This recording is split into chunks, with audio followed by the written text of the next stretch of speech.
समृद्धी महामार्गाच्या भूसंपादनामध्ये 1150 कोटींचा घोटाळा झाल्याचा ठाकरेंच्या शिवसेनेचे नेते अंबादास दानवेंचा आरोप। खासदार संदीपान भुमरेंच्या ड्रायव्हरच्या नावे व्यवहार, दानवेंच्या आरोपांमुळे खळबळ।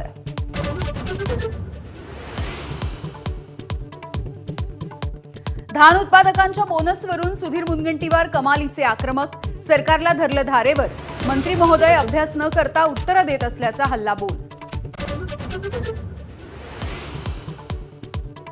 विदर्भ आणि मराठवाड्यामध्ये अवकाळी पावसाचे 2 बळी, लातूर, नांदेड, बीड, धाराशिवमध्ये फळबागा, आंबा, ज्वारी, गहू, हरभरा पिकांचं मोठं नुकसान।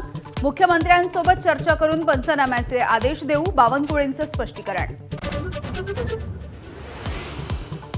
राष्ट्रवादी काँग्रेसकडून पार्थ पवार राज्यसभेवरती जाणार, कोअर कमिटीच्या बैठकीमध्ये निर्णय झाल्याची माहिती।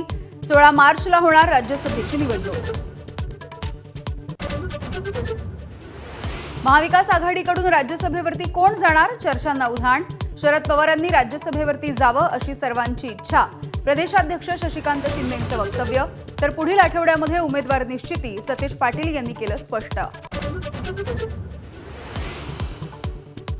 राज्यसभेसाठी भाजपकडून रामदास आठवले यांचं नाव जवळपास निश्चित। विनोद तावडे, विजया रहाटकर, धैर्यशील पाटील यांच्या नावाची चर्चा।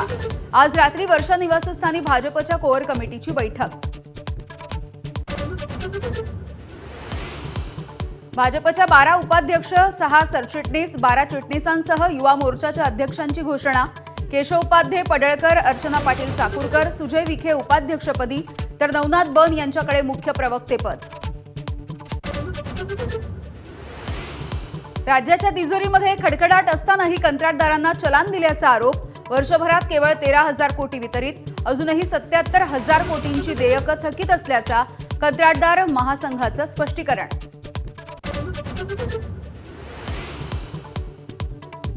बनावट जन्मदाखला प्रकरणाचा पाठपुरावा करण्यासाठी किरीट सोमय्या यांनी घेतली मालेगाव अप्पर जिल्हाधिकारी आणि अप्पर अधीक्षकांची भेट। तर मालेगाव महानगरपालिकेच्या प्रवेशद्वारावरती महापौर आणि उपमहापौरांचं आंदोलन।